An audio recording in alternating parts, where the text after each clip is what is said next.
Bienvenidos a la discusión. Hoy vamos a centrarnos en la Ley 22/2023 aquí en España. Es esa normativa, ya saben, que introduce la obligación para muchas empresas y también entidades públicas de implementar canales internos de denuncia, los famosos canales de whistleblowing. Y la cuestión fundamental que queremos explorar hoy, basándonos un poco en el material que hemos analizado, es esta. Estamos hablando principalmente de una carga legal que hay que cumplir sí o sí para evitar multas, ¿o representa esto una oportunidad real, una palanca para una transformación ética y cultural, más profunda en las organizaciones?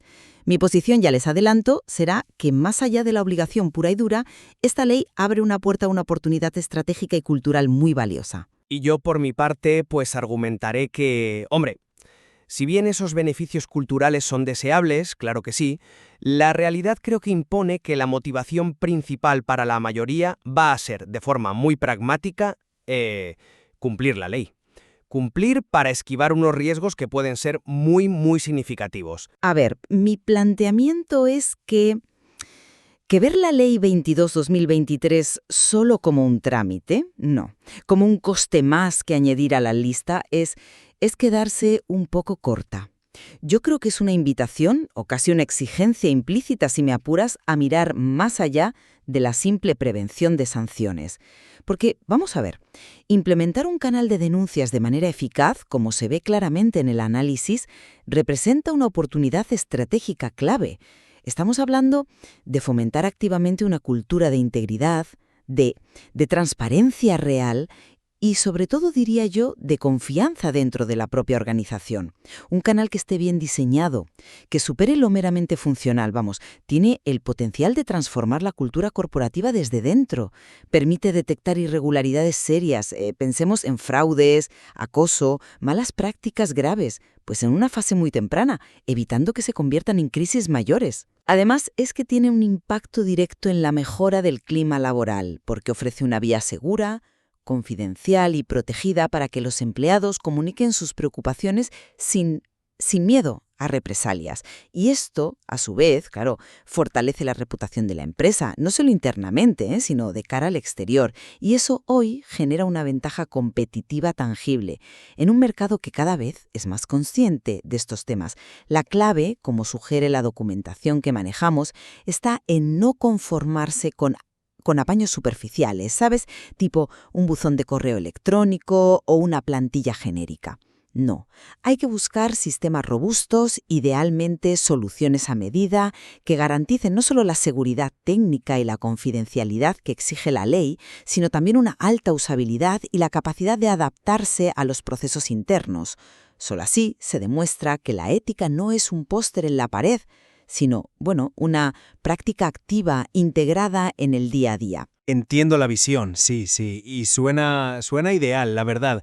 Pero, aterricemos un poco en la realidad operativa de muchas entidades. Pensemos en las pequeñas y medianas empresas, las pymes, que menciona específicamente la fuente, Muchas de ellas inmersas en procesos de digitalización complejos, o en cualquier entidad con más de 50 empleados que, de repente, se encuentra con esta nueva carga. Para ellas, esta ley no es una oportunidad estratégica así de primeras, es lisa y llanamente una obligación legal ineludible. Y el motor principal para actuar, seamos honestos, no va a ser la aspiración cultural, va a ser el miedo a las consecuencias del incumplimiento. El texto es muy claro al respecto. Hablamos de multas que pueden escalar, ojo, hasta los 600.000 euros. Eso es un golpe financiero potencialmente devastador para muchas, Y no solo eso. Se subraya el riesgo de daños reputacionales irreparables que minan la confianza de todos. Empleados, clientes, socios, inversores, cualquiera que interactúe con la empresa. Y añade a eso la posible pérdida de competitividad si no se cumplen estos estándares mínimos. La fuente insiste en que no cumplir o hacerlo de forma deficiente con un sistema que no ofrezca garantías, pues supone un riesgo real y significativo. Por tanto, la inversión en un sistema tecnológico especializado y fiable es, antes que nada, una póliza contra riesgos legales y financieros.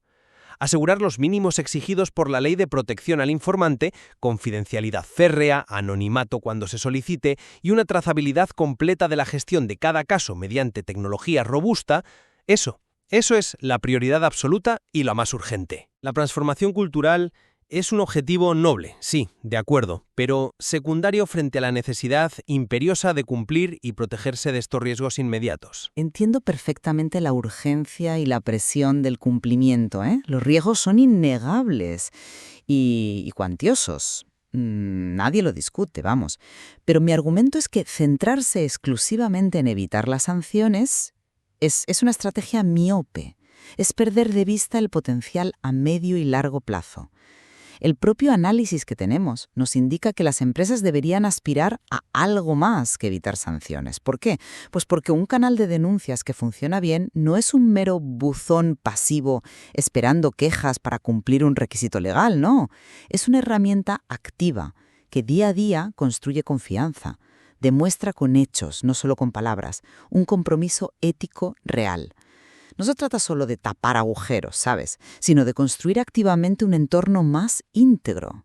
Y aquí la tecnología juega un papel crucial, sí, pero no solo como escudo. Las soluciones avanzadas y a medida que se mencionan, esas que priorizan la usabilidad y la adaptabilidad, además de la seguridad, son precisamente las que permiten esta integración cultural. Hacen que usar el canal sea fácil, seguro y normal. Parte del flujo de trabajo, no un proceso arcano y temido. Esa es la diferencia fundamental entre cumplir por obligación, con lo mínimo, y liderar con integridad, utilizando la ley como un trampolín. Y lanzo una pregunta. ¿Ese enfoque minimalista a la larga no es un riesgo reputacional en sí mismo si los empleados perciben que el canal es solo una fachada? Esa visión de liderar con integridad, hombre, es atractiva en una presentación, sí, pero volvamos al día a día de quien tiene que implementar esto. Pensemos en el gerente de compliance, en el director de recursos humanos o en el dueño de esa pyme que lucha por digitalizarse, ¿no? Figuras que el propio texto nos pone como ejemplo. Su preocupación inmediata, te aseguro, no es ser un líder ético mundial, es resolver lo que la fuente llama un doble desafío. Por un lado, desentrañar y cumplir cada requisito específico de la Ley 22023, que no son pocos ni sencillos, ¿eh? Y por otro, encontrar e implementar una solución tecnológica que sea realmente segura, que el anonimato sea inviolable, como se exige, que funcione y que además no suponga un coste desorbitado o una carga de gestión inmanejable. La transformación cultural. Bueno, es un horizonte deseable, claro. Pero la necesidad perentoria, la que quita el sueño, ¿sabes?, es evitar esas multas paralizantes y ese daño reputacional calificado de irreparable, que son consecuencias directas e inmediatas del incumplimiento. Seamos prácticos. ¿Cuántas empresas, sobre todo las que tienen recursos ajustados, van a priorizar esa aspiración cultural sobre la obligación ineludible de protegerse legal y financieramente aquí y ahora? Me temo que para la gran mayoría la respuesta es evidente. Primero la protección, luego, si acaso, la aspiración.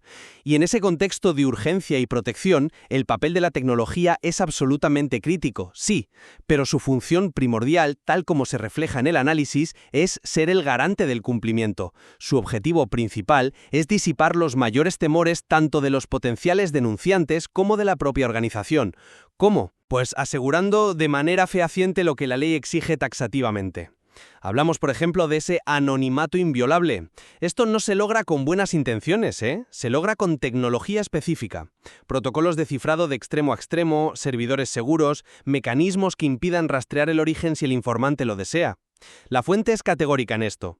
Solo la tecnología de desarrollo robusto puede asegurar ese nivel de confianza mínimo necesario para que alguien se atreva a denunciar y, por tanto, para que el sistema cumpla su propósito legal. Sin esa base tecnológica sólida que blinde la confidencialidad y el anonimato, todo el edificio se derrumba. La aspiración cultural se vuelve humo, porque nadie confiará en el canal. Y lo mismo ocurre con la gestión de casos trazable. Se necesita una plataforma que permita esa comunicación bidireccional, segura y anónima, si es preciso, y que garantice el seguimiento y cumplimiento de los plazos legales de investigación. La tecnología aquí no es un facilitador cultural, es la herramienta indispensable para cumplir la ley y evitar la sanción. Es pura gestión de riesgos, vamos. De acuerdo, de acuerdo.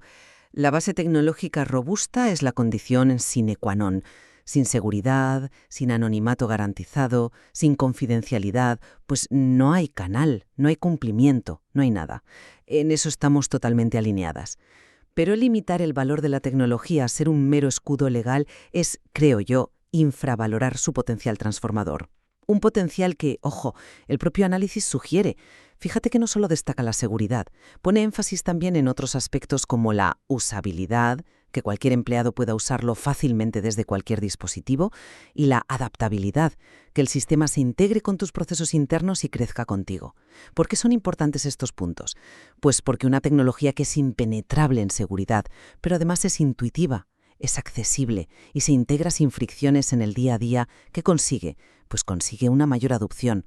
Normaliza su uso, lo desestigmatiza, lo convierte en una herramienta más al servicio de la integridad, no en un último recurso temido. Y eso sí contribuye directamente al cambio cultural.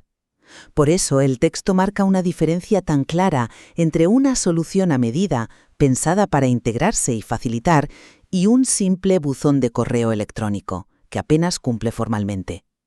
Planteo la pregunta. ¿Una tecnología segura pero tan compleja o intimidante que nadie la usa, realmente cumple su función, incluso la de simple compliance? ¿No es la combinación de seguridad y usabilidad lo que realmente desbloquea el potencial, tanto el legal como el cultural? Y esto me lleva directamente a la cuestión del impacto final. Yo lo veo claramente como una inversión estratégica, no como un coste de cumplimiento a regañadientes. Los beneficios tangibles que se describen en la fuente van mucho más allá de esquivar una multa. Estamos hablando de la capacidad de detectar fraudes, corrupción o malas prácticas de forma temprana. Dar problemas antes de que se conviertan en escándalos públicos o crisis financieras graves, ahorrando potencialmente millones en costes directos e indirectos. Significa mejorar tangiblemente el clima laboral y el compromiso de los empleados porque sienten que la empresa les escucha y protege, generando un entorno de trabajo más sano y productivo. Y significa, por supuesto, reforzar la reputación corporativa ante todos. Clientes que valoran cada vez más la ética, socios que buscan aliados fiables, inversores que huyen del riesgo reputacional y el propio talento que prefiere trabajar en organizaciones íntegras. Como apunta el análisis, en el mercado actual, esta reputación se traduce directamente en una ventaja competitiva. Estos no son beneficios etéreos, son elementos claros de creación de valor tangible para el negocio. La viabilidad de la empresa.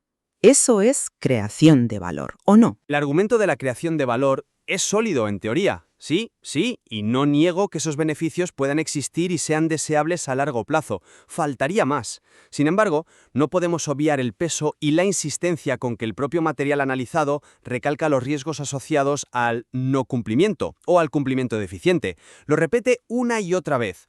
Multas específicas y cuantiosas, daño reputacional irreparable que afecta a todos los stakeholders sin excepción, empleados, clientes, socios, inversores, y la consecuente pérdida de competitividad directa si te quedas atrás en estándares éticos y legales. Para las personas que tienen la responsabilidad directa de implementar esto, recordemos al gerente de compliance, al director de recursos humanos, al dueño de la pyme, pues la mitigación de estos riesgos concretos, presentes y potencialmente devastadores, es, seamos realistas, el argumento más poderoso y urgente. Sean atractivos. La necesidad primordial de evitar un daño grave e inminente suele pesar mucho más en la toma de decisiones empresariales cotidianas. Por eso, lo que tú describes como inversión estratégica, para muchos responsables será percibido de manera muy pragmática y entendible como un gasto necesario, casi como contratar una póliza contra riesgos indispensable para evitar un mal mayor y poder seguir operando con tranquilidad. La prioridad en muchos casos será apagar el fuego inmediato antes de pensar en cómo rediseñar la casa para que sea más bonita y eficiente en el futuro. No es lógico priorizar la supervivencia y la estabilidad inmediata frente a una promesa de mejora futura. En resumen, mi postura es que la Ley 2223, aunque parte de una obligación legal ineludible, debe ser vista y, sobre todo, aprovechada como una oportunidad estratégica. Una oportunidad para fortalecer la ética, la transparencia y, en definitiva, la cultura empresarial de una manera profunda y beneficiosa a largo plazo. Y sostengo que la tecnología adecuada, esa que combina seguridad férrea con usabilidad e integración, es la herramienta clave para materializar ese potencial y no quedarse en el mero cumplimiento formalista. Y mi perspectiva, pues, es que, si bien reconozco esos beneficios potenciales y la visión cultural es loable, por supuesto, La realidad práctica para un gran número de organizaciones, especialmente aquellas con recursos más ajustados o bajo la presión inmediata de múltiples frentes regulatorios, dictará que la prioridad absoluta sea el cumplimiento riguroso de la ley. En este contexto, la implementación de una tecnología segura y fiable se entenderá fundamental y pragmáticamente como el medio indispensable para mitigar los severos riesgos financieros y reputacionales asociados al incumplimiento que constituyen la preocupación más acuciante e inmediata. Queda patente que la aplicación de esta ley genera una tensión inherente. Es la tensión entre la necesidad imperiosa de cumplir con una normativa detallada y exigente, con consecuencias graves en caso de fallo, y la aspiración, quizás más ambiciosa y estratégica, de utilizar esta misma normativa como un catalizador para una mejora cultural, real, profunda y sostenible dentro de las organizaciones. En cualquier caso, y más allá de cuál sea la motivación principal que impulse a cada entidad a actuar, parece indiscutible que una implementación meditada, seria y profesional es absolutamente fundamental.